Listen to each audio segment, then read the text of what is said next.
They condemn God because of the situations that they're experiencing, the difficulties in life that they're going through that they don't understand.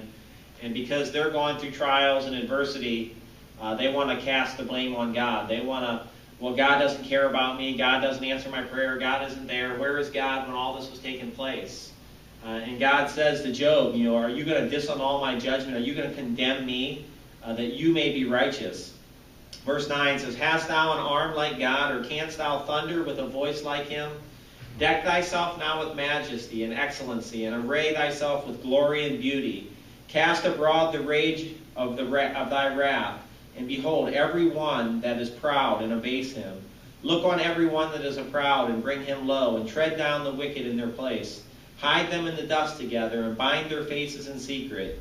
Then will I confess unto thee that thine own right hand can save thee.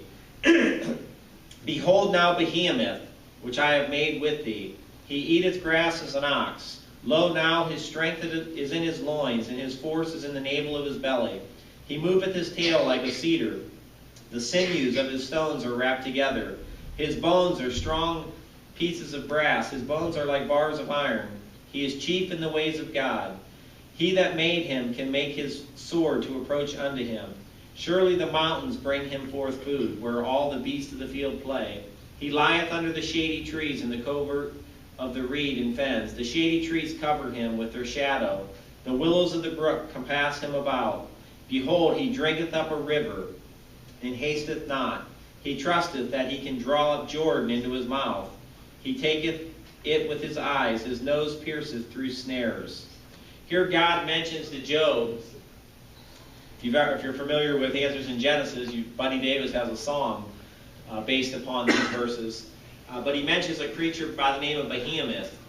We believe this to be a land dinosaur. Verse 19 says that he that made him can approach him. If you've ever been to a museum and you've seen the bones of these mammoth dinosaurs and the artists who draw what they possibly look like, you can see that it would be something that would be fierce and something that we would not want to just walk up to. He's chief in the ways of God, he says. I remember years ago when we went to a museum, and I remember seeing a large blue whale. And I remember just thinking of the awesomeness of God, who created this mammoth creature. But yet, I imagine that's probably nothing compared to some of these other creatures, Behemoth and Leviathan that we read about. Job would have known what these creatures were like. He would have been around and been able to approach some of these mammoth creatures. Or he wouldn't have been able to approach probably, but he would have seen them, but he probably wouldn't have wanted to approach them. But yet God, the Creator, can walk up to behemoths. God, the Creator, is Lord over them. He can control them. We serve a mighty big God. Job 41, verse 1 says, canst thou draw out Leviathan with a hook, or his tongue with a cord, thou which lettest down? Canst thou put a hook into his nose, or bore his jaw through with a thorn? Will he make many supplications unto you? Will he speak soft words unto thee?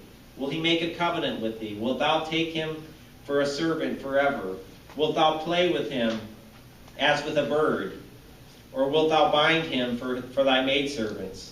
Shall the companions make a banquet of him? Shall they part him among the merchants? Canst thou fill his skin with barbed irons, or his head with fish spears? Lay thine hand upon him, remember the battle, do no more. Behold, the hope of him is in vain. Shall not one be cast down even at the sight of him? None is so fierce that dare stir him up. Who then is able to stand before me?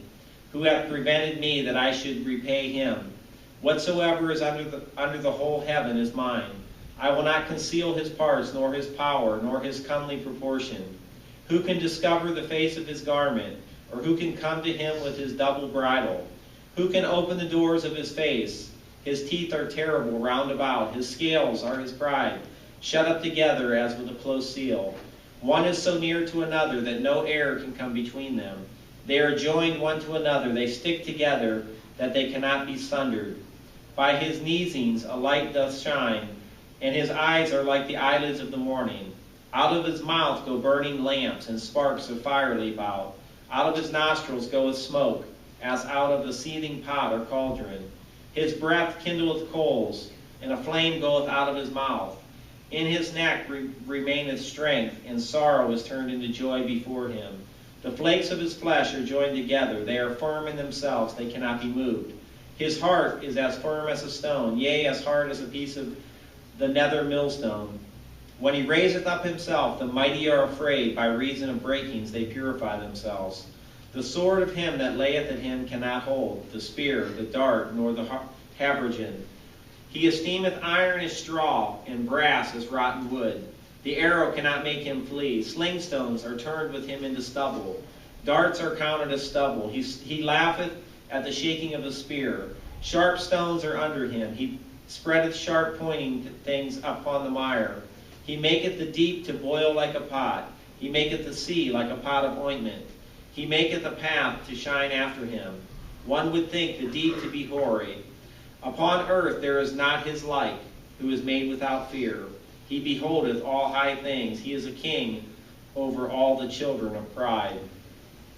Here God speaks of the Leviathan, which seems to be a sea creature, a sea dinosaur. God asked Job a series of questions, knowing that Job would not dare mess with the Leviathan. We see the awesome might and power of God through his creatures. One who could make and master over a creature like Leviathan must indeed be a mighty God. Job had some big problems. Job lost his family. Job lost his belongings. Job was stricken with boils and all sorts of infirmities. Job had a wife that was disgruntled and said, Job, why don't you just curse God and die? He had loss of property, loss of respect of his friends. He had friends that came over and said, Job, you must be the problem here. You must have sinned. You must have done something. They lost confidence in his relationship with God. Physical infirmities, boils, not understanding why all these things were happening to him. And that's a big one. You know, when you're going through a struggle and you don't understand why these things are happening, it can be discouraging and it can be despairing. But Job served a God who created the heavens and the earth. Job served a God who controls all of nature. He controls when it rains. He controls the lightning. He controls the thunder. Job served a God who made Behemoth and Leviathan. Job served a God who was more than able to meet his needs. I don't know where you're at this morning. I don't know what battles you're facing. I don't know what struggles you've been going through. And I don't know whether or not you understand it. But I do know one thing, that becoming bitter and blaming it on God is not the solution. That wasn't the solution for Job, who had all sorts of really, really big problems. And that's not the solution for any of us. You know, when we go through adversity and when we go through trials, James tells us to count it all joy, knowing that the trying of our faith produces patience.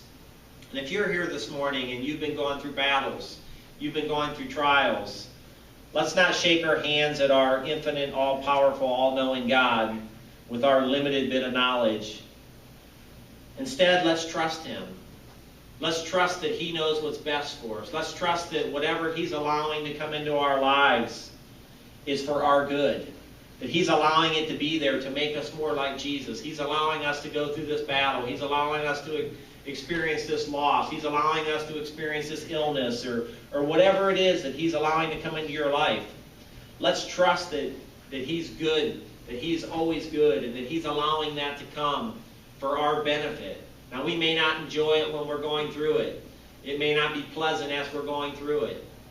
Romans 8:28 says all things work together for good to those that love God. It doesn't mean that all things are good. You know, it's not good to have a loved one or yourself be diagnosed with a terminal illness. It's not good to experience the loss of a loved one. But yet, we can trust our God that ultimately he's concerned about our spiritual well-being. He's ultimately concerned about where we're going to spend eternity. If that means persecution comes to the church and we're seeing terrible things happen to other believers, as so many brothers and sisters in the world experience, we're going to still trust God that he's allowing this and that he's in control, and that his ultimate goal is for you and I to spend eternity with him in heaven. Job trusted God. Job believed God, and Job stood there in God's presence and was at a loss of words, I imagine, as the Lord asked him these rhetorical questions. Were you there when I did this? Were you there? Can you walk up to a Leviathan? Can you walk up to a behemoth?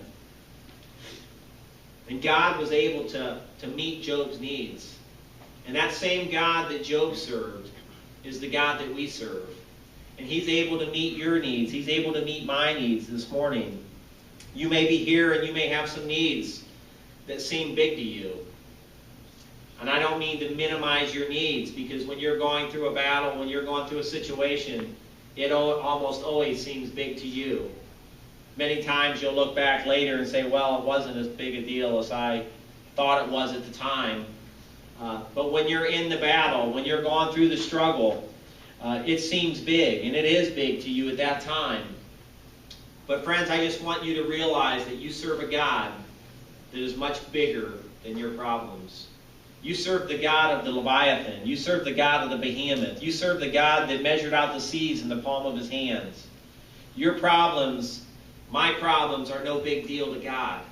God's not confounded with the affairs of men. God's not confounded when our nation accepts same-sex marriage, and when our nation is making abortions and morning-after pills available to any age child. God's not up there scratching His head and wondering what He's going to do about it.